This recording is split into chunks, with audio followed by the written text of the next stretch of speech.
Right. Hello, this is Matt Perlstein from EQ for Peace. We are doing a symposium on positive mental health because I'm saying that mental health is a problem, and we talk about problems, and we do need to deal with our problems, and we need to learn how to deal with our problems. It's a big part of this. And because we can deal with our problems, and in learning how to deal with our negativity and issues and problems and pain, we can actually become better off for it. We can learn to be better people and to be happier and to be more powerful and more in charge of our lives because we learn, because of our pain, because of our problems. So, and one way to do that is to have a growth mindset versus a fixed mindset. So we have with us the world famous Dr. Stephen Oliver. I'm playing with him because Stephen and I went to high school together many years ago, and in Virginia. It was very cool. And we now are both fanatic EQers. We are trying to change the world by teaching people about their emotions. Quite a coincidence that we ended up here together. So anyway, Dr. O, thank you for coming and welcome. Well, thank you very much, Matt, for including me in your symposium today. I really appreciate it. And you're right. It's ironic that, so many years ago, we were in a space of high school, not knowing what we wanted to do with our lives. And then years later, we have wound up teaching and being an advocate for emotional intelligence. And it's the world is just very interesting in the way it goes around. So what I wanted to do today is just in a brief moment, talk to you just a little bit about a fixed mindset versus a growth mindset. And by the way, I do two things. I'm a professor. I teach at the University of Virginia and the University of Pennsylvania here on the East Coast. And I teach a variety of courses. Emotional intelligence is one of my very favorites that starts in June. It's an undergraduate course, and it's a whole summer session about emotional intelligence. I also just started last night, very exciting, diversity, equity, and inclusion. And diversity is such a hot topic right now. It is a emotional intelligence issue in my mind, even connecting to mental health.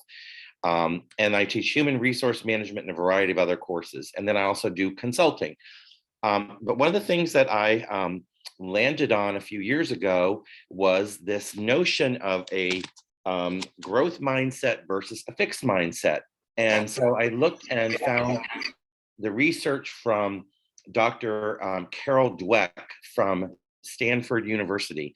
She is a psychologist, and she wrote a book that's not new.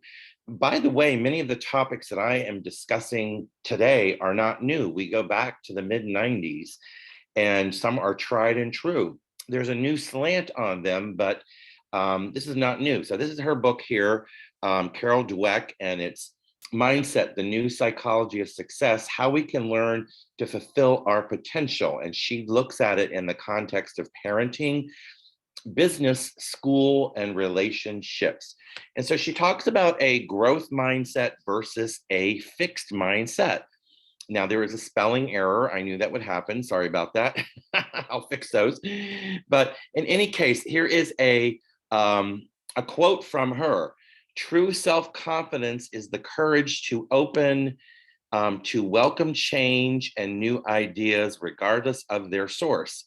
Real self-confidence is not reflected in a title, an expensive suit, a fancy car, or a series of acquisitions.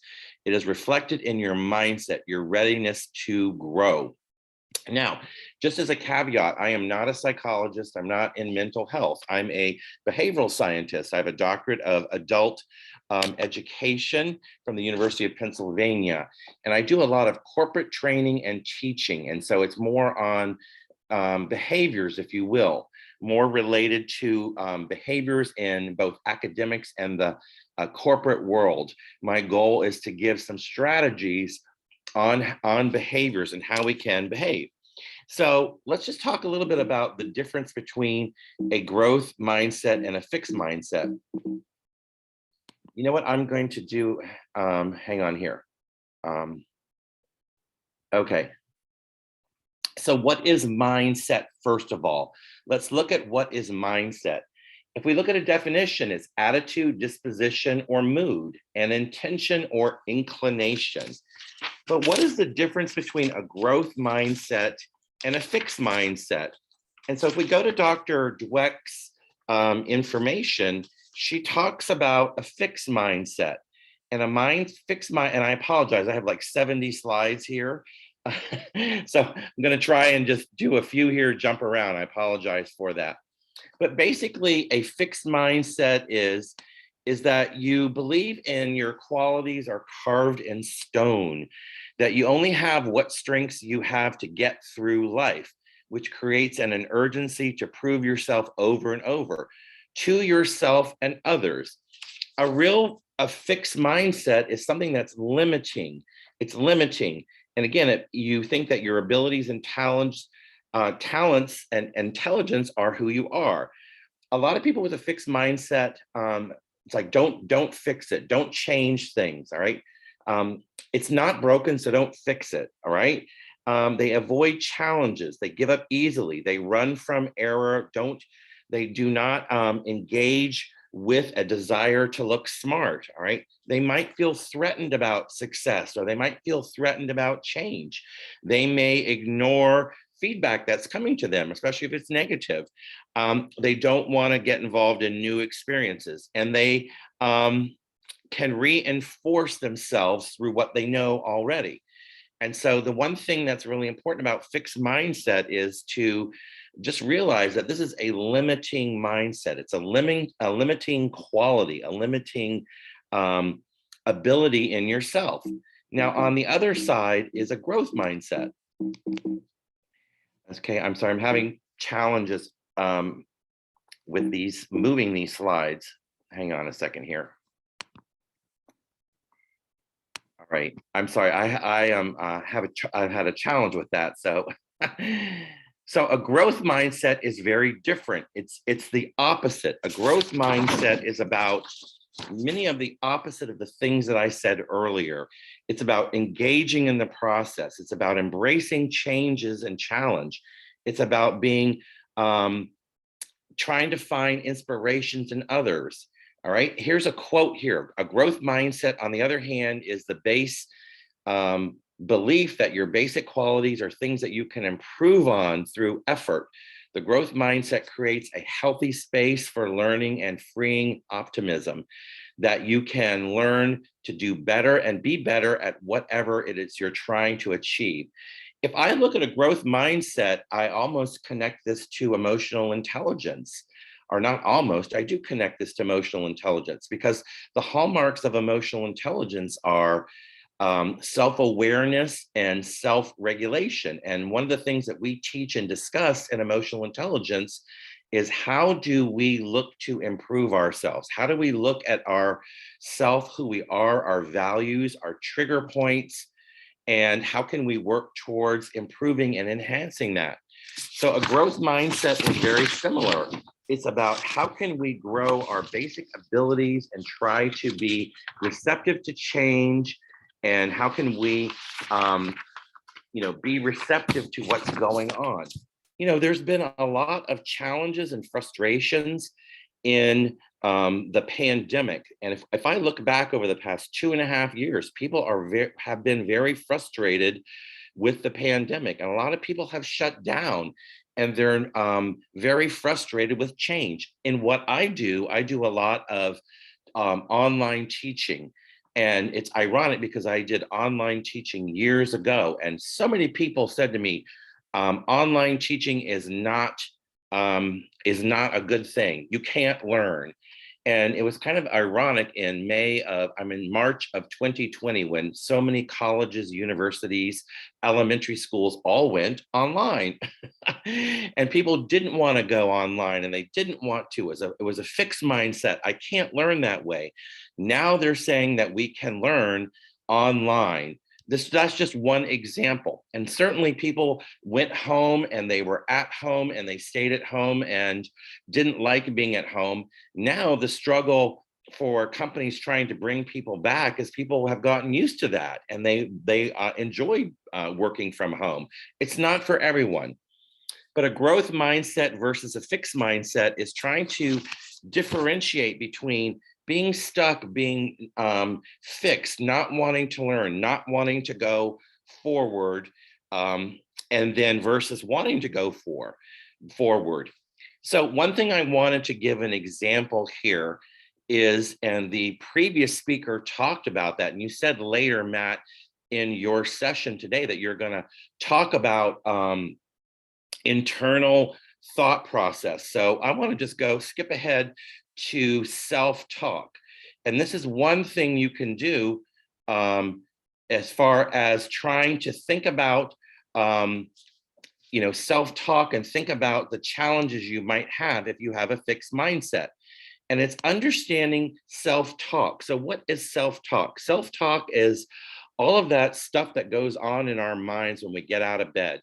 We get out of bed in the morning and we think, oh my God, it's a new day. Yesterday I was thinking, wow, it is Monday. Here we go. Boo-hoo. I'm tired. Another week. Oh my God. And that's that fixed mindset, that fixed talk in your brain about the negativity. And so what I always do is I say, stop right now. And I go to gratefulness. And I go beyond just, okay, I'm grateful that I got up and I got out of bed. I am like, all right, let me look at my week ahead. Wow, I have some great classes to teach. I have some new topics. I'm meeting students who are going to give me a different slant or idea on the topics I've been discussing for years. And I'm excited about the opportunities. I get to come and do a presentation with a great friend, Matt Pearlstein, and a true advocate for emotional intelligence. And so that to me is the growth mindset. But what you want to do when you're looking at your mindset is consider what's going on in your self-talk. Take a minute, think about what you are doing, what's critical, what can be helpful. How can you be engaged in what you're doing in life? How can you turn from that fixed mindset, that boo-hoo, it's Monday, I don't want to be here, I'm down, I'm negative, I'm tired. How can you get out of that self-talk and move it more towards being positive, being more growth? What is self-talk? So it's those things that go through our minds. And it's not just in the morning. It can also be before you're getting ready to do something, a project at work, interacting with a customer, getting ready to teach a class. You can have some of those negative thoughts. And the goal is becoming aware of this. And how can you turn that self-talk into positivity and be a powerful tool? How can you master this self-talk? Now, we're human.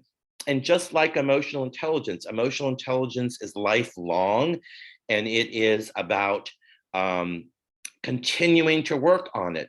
I know that I teach emotional intelligence, but I still have my moments where I'm not emotionally sound. I'm in the checkout line at my local grocery store and it's backed up because they don't have enough clerks to come in. And prices are out of control. And so I'm like, uh-oh, I'm getting into this negative self-talk. And I have to stop and say, whoa, wait a minute. All right, let me wait and let me look at what I'm grateful. I'm standing in line. I have money in my wallet, a credit card, and I can buy the basics. I'm blessed. I'm lucky. So that's part of changing that talk in your brain. So this half hour is going very fast. I'm going to jump to some strategies. What are some strategies that we can embark upon having a growth mindset? And this connects again back to your speaker that you just had. She mentioned a couple of these. These are really powerful things that you can improve your mindfulness and your growth mindset. So just breathing costs nothing, all right? To just breathe takes a minute, a few days to just stop, get the air into our lungs, get it into our brain, and start to think about what are some positive things. If we breathe and we look at our bellies and we think about what's good. Sometimes we can even do some meditation. We can just take 5 minutes and meditate and do some deep breathing. Again, this whole self-talk, check our thoughts. And even those who are the most sound and emotional intelligence can have negativity, as I just said. So check your self-thoughts. What are you thinking about? If you're having a day that's not great, how can you stop that, turn that around? Again, I mentioned the gratefulness. I try to do the 3 forms of gratefulness. What are 3 things that I'm grateful for? But again, it's not just that I'm alive and I got up and I'm breathing and having a day. It is about what are those opportunities. So definitely check your thoughts. Again, as I just said, what are you grateful for? All right, what are the things? And sometimes you can write those down. You might even want to consider doing a journal, a paper-based journal, or writing it into your computer. But what are those things that you can do? And then go back and look at those. There's a lot of study and literature about journaling that can help with both emotional intelligence and a growth mindset. And you can go back and look, what have I been thinking about? Another simple task is to set your intention for the day. What is your intention going to be? And again, this comes back to this self-talk, and it is about what is my day going to be? It's almost like goal setting, or it's almost about what's my intention? What will I do what will I do for the day to accomplish? What will my accomplishments be? What are my relationships going to be with others? All right, what are those relationships? If I have a difficult conversation coming up with someone, I actually do have a difficult conversation. I have a young lady who I'm teaching who didn't show up to class last night, and she's in trouble. And so I've got to figure out a way to think of positive ways of getting her engaged in my class and not beating her up. And this happens a lot with students. I have wonderful students, I'm lucky, but there's always 1 or 2 that has challenges. So what's my intention? What's my relationship with others? And how do we work towards that? And then lastly, how can we turn off the noise? So what's noise? Okay, noise is all around us. Noise is what's going on in your brain. Again, that self-talk and that negativity, and or maybe you have so many things to do that you're thinking of the 5 other things you're going to do after you come to Matt's seminar today. What else is going on? How can you turn that off? I live downtown in a very busy city. I live in the middle of Philadelphia, and outside is construction everywhere. The life flight, the helicopter landing at Jefferson University, buses, horns, dogs, people. It's noisy outside. So how do I turn that off? How do I turn off all that noise and truly focus? Yes, social media and cell phones, actually turn that off. Several people were texting me as I'm speaking. Turn it off, be focused. And focus is something that's really important. So again, in kind of summarizing, what is a growth mindset and what is a fixed mindset? A fixed mindset is you're not necessarily ready to move forward. You're kind of stuck in the past. You don't want things to change. You're not receptive to feedback. You are not really looking to challenge yourself. You're kind of just there leading your life, but not receptive and open. A growth mindset is all the opposite. It's about looking for growth, looking for opportunities, accepting criticism, trying to make sure if you make errors to fix them. It's about how you navigate through your relationships with your family. If you have kids, your husband, your wife, your partner, the people at work, it's how can you navigate through those relationships and try to fulfill your potential. A growth mindset is truly about fulfilling your potential. Now, what does mindset have to do with psychology? And what does it have to do with mental health? Again, I am not necessarily a mental health expert, but some of the information I saw today, it said the connection, what connection is there between mindset and mental health?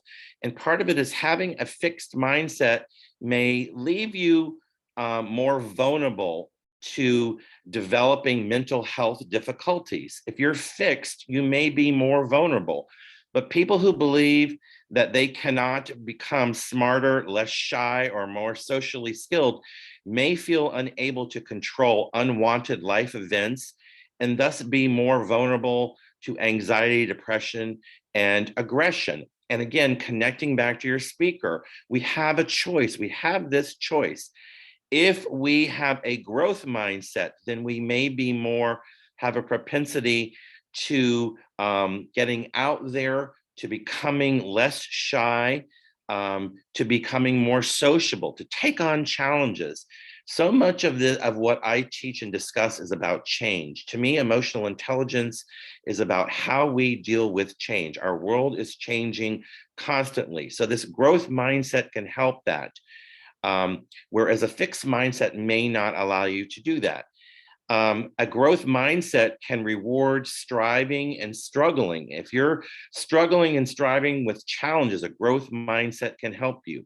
We all will fail in life. I mean, I had a student ask me about, well, what is leadership? What do you think leadership is? Is leadership learned, or is leadership, are you a born leader? And I think it's so much about failure. I think you become a better leader, a better person through failure. Some failures are small, but some are great. And if you have a growth mindset, you can be open to that. So a growth mindset connected to mental health and psychology is a perspective that sees change and growth as possible, helps us to facilitate and negotiate when we are in challenges and in conflict. So that's just a little overview of a growth mindset. Any thoughts about that? We're coming close to the half hour. Any thoughts or questions? I know that was a real quick and dirty overview and probably not very articulate, but I'm hoping that gave you some insight. Just open the door a little bit. All right. Yes, definitely. That's great that you got 70 slides into 3 or 4 most important ones. I'm also impressed that you have 70 slides on growth versus fixed mindset in particular. That's pretty cool. Oh, I thought, oh, that's a good subject and we need to touch on that, but it's a real thing. It's a very, very real thing, in my opinion. So it's a difference between improving and staying stuck, like you said. Huge difference, right? And why I have so many slides is I gave this presentation. There's a famous fable, a famous story about, and it was a great metaphor that I found, and it's about the story of an elephant in chains. And it was about a circus elephant who was in chains and was in chains for 30 or 40 years. And then someone came along and rescued the elephant.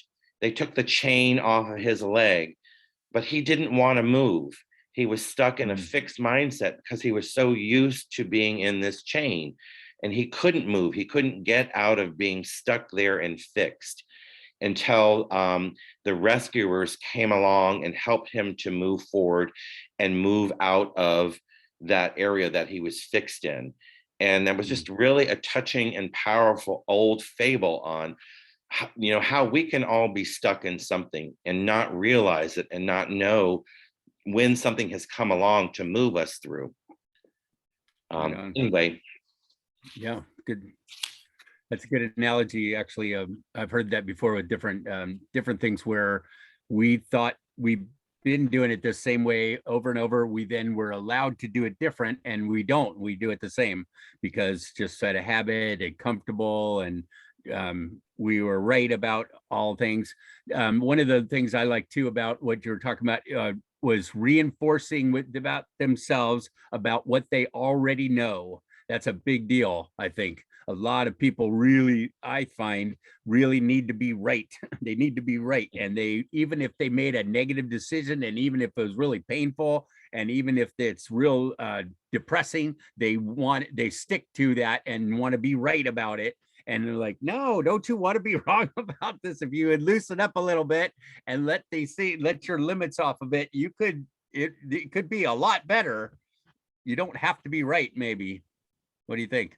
Well, I mean, I completely agree with you. And what I do in teaching, everything is changing. And I go back to that story of when the pandemic hit and colleges, universities, and elementary schools, high schools all closed down, and how there were so many professors and teachers who did not want to teach online. I'm right. I've been teaching in the classroom for 20, 30 years. Now, I truly like teaching live in the classroom. I love it. But the hardcore Yeah. reality is I don't know everything, and we have to figure out a new way of imparting our education to students. And this is the reality. People can continue their studies by this modality, and I'm not right. And then I have to also tell you, in 3 years, Zoom has changed. We're all Zooming, but that's changed. There's a lot more things you can do. So, I agree with you. It's like there's so many people who are stuck, and I'm right, and this is the right way to do this. And the issue is learn some new things. Teach the old dog something new. Yeah. I got my worst example of that one is I have a good friend. I had a very good friend who was super, super smart, intelligent wise, IQ wise, left brain, strong, one of the smartest people I've ever met. And he had some negative beliefs about how life is and how people are and that kind of thing. And you could not convince him that anything was different. And he ended up being so right about how bad things were that he's not with us any longer. He actually is gone. And I was like, what the heck? One of the smartest people I know is gone. And it's like, dang. And that was about, he's used to being right about stuff. And like, you don't need to be, please loosen that up a little bit. You don't have to be wrong. Just relax, right? Relax and allow some other, right? Expand. How do you say that? Exactly. I mean, I'm a professor. I don't know it all, and students expect you to know it all. And that's part of why I have this awful mobile phone. But the one thing I like about my mobile phone is it can Google. And when a question's asked of me, I'm like, I don't know. I do not know. Let's stop. Let's Google it. Now, not everything is correct on the internet, but we can at least move one step further to getting the right answer, because we don't know it all. And I don't want to know it all. I want to be open to learning and learning new things. I learn something new every single class from my students, and it's a wonderful experience. Nice. Good attitude, sir. You're living you're walking the talk. Hopefully. I like that. Yes.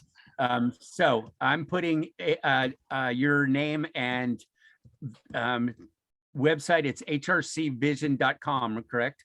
Correct. Yes. Yeah, you can do it. Yeah, you can do Here's it. my my email address right there. There you go. Great. Excellent.